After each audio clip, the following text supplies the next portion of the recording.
Oi, Denise, nós sabemos que os impactos das mudanças climáticas são muitos, tanto pré-acontecimentos, quando a gente tem aí os alertas da previsão do tempo, quanto após passagem de algum evento ou catástrofe. Como a gente pode metabolizar melhor tudo isso e que impactos seriam esses? Uhum. Bom, então vou falar primeiro dos impactos, né, quando acontece, né? Assim, a primeira coisa que a gente tem que pensar que uma catástrofe, um trauma, né, ele não é previsível. O conceito de trauma é esse, assim, é algo não previsível, não é? Então, o que que acontece? Muitas vezes as pessoas negam, né, como aqui nas enchentes do Rio Grande do Sul, aconteceu que muitas pessoas não saíram das suas casas, demoraram para sair, porque não acreditavam que ia chegar até as casas delas, né? Então pensavam que o rio estava longe, que estava, né, que ali elas estavam seguras, até porque é a tua casa, é o teu ambiente, tu te sente seguro ali, não é? Então, assim, um dos conceitos que a gente entende por trauma é quando aquilo não é esperado. Então, a gente chama de evento disruptivo, ele rompe com aquela estabilidade, né? Uma vez que acontece esse evento disruptivo, as pessoas ficam num estado total, assim, de desrealização, não é? Quando aquilo inunda, quando aquilo rompe com a estabilidade, quando tu tem essa sensação e a vivência de que tu perdeu tudo que tu construiu na vida, as pessoas ficam nesse estado de pânico, Isso né? aconteceu na enchente do Rio Grande do Sul, por exemplo. Sim, isso aconteceu na enchente do Rio Grande do Sul. Então, tu perguntaste também o que que acontece depois, né?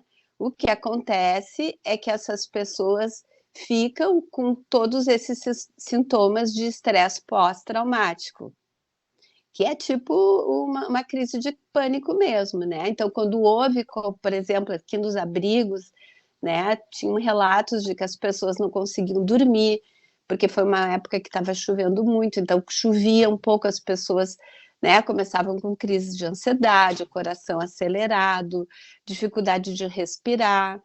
Então, assim, são sintomas também físicos, né, que a gente diz cardiovasculares, porque as pessoas realmente elas ficam inundadas, né, não só, né, as suas casas ficaram inundadas, como as suas mentes também ficaram inundadas.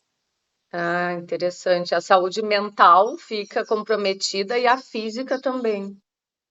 Com certeza, né, as pessoas às vezes ficavam dias sem poder dormir, né, perdiam um apetite. Foi muito difícil, né, foi uma situação realmente muito catastrófica, né, tiveram pessoas que perderam realmente tudo e até hoje, né, Luísa, elas não estão conseguindo, assim, perderam, né, agora estão esperando, assim, né, que as autoridades, né, o governo possa restituir, né, ajudá-las, enfim, a reconstruir suas vidas. A própria passagem recente aí do furacão Milton nos Estados Unidos trouxe sentimentos de ansiedade e angústia muito grandes que a gente ouviu falar, né? Então quer dizer que realmente assim qualquer evento desestabiliza, desequilibra a pessoa. Exato, exato. Até porque o furacão, ele anda, né, ele anda, assim, então, assim, ele vai atingindo pontos, né, e as pessoas têm as notícias, isso aí também cria um alerta, e esse alerta gera, essa vivência de pânico, essa vivência grande de ansiedade, porque além, né, das próprias pessoas se sentirem muito ameaçadas de perderem tudo, de perderem vidas, de perderem parentes, amigos, então, assim, é aquela sensação de fim de mundo, assim, que o psiquismo não dá conta, não é? Então, assim, tu perguntou também, né, como que acontece depois. Porque, assim, claro, num primeiro momento, a sensação é essa, assim, de que rompeu aquela estabilidade, que a pessoa não tem mais aonde se segurar, né? Claro que a primeira coisa que elas valorizam é a vida, né? bom, eu perdi minha casa, mas meus filhos estão aqui, meu marido, a minha esposa, né, a minha mãe, meu pai, enfim, essa sensação de que as pessoas estão seguras já é alguma coisa que conforta, mas muitas vezes não, né? Tiveram muitos desaparecidos e mortes, então isso é outro fator que dificulta muito as pessoas voltarem para suas vidas normais, né? Além da perda material, né? A perda de pessoas queridas, isso é alguma coisa assim, né? Que é totalmente disruptiva, como eu estava falando antes. Né? Então, assim, quando tem esse alerta, por exemplo, nos Estados Unidos, né, que o tempo todo eles estão mostrando onde está o furacão, onde está, né, eles chegam a filmar onde estão lá as ventanias, enfim. É claro que isso cria um alerta, e esse alerta gera pânico nas pessoas, porque lá é conhecido, né?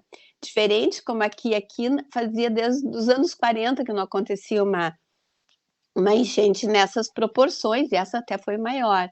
Mas lá eles têm esse histórico dos furacões, então eles sabem, né, a destruição, e isso gera esse alerta, né, e esse alerta realmente ele acaba tendo esse impacto de pânico, de uma grande ansiedade, né, na população. A gente pode dizer que estamos mais doentes mentalmente do que antes por conta de todas essas mudanças climáticas. É certo essa comparação?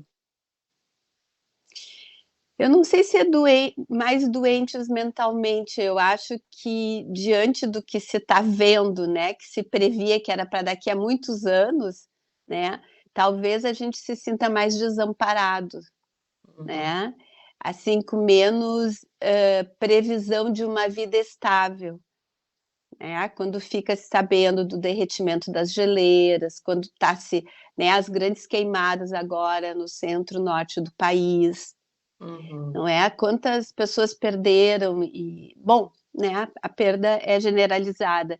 Isso vai nos dando essa sensação de instabilidade, não é? E de um desamparo, porque a gente também não vê assim políticas eficientes, não é como aconteceu aqui, assim, não houve um preparo, né? Não houve um preparo das cidades para enxurradas, para chuvas contínuas. Isso vai dando essa sensação de desamparo, que dependendo das pessoas, de como é a vida delas, né? Isso pode se fixar, né? Essa sensação de desamparo pode, no final das contas, ir atingindo outros setores da vida, né? Gerando muita insegurança, né, desesperança, um sentimento de, enfim, de solidão, de tristeza, de desânimo.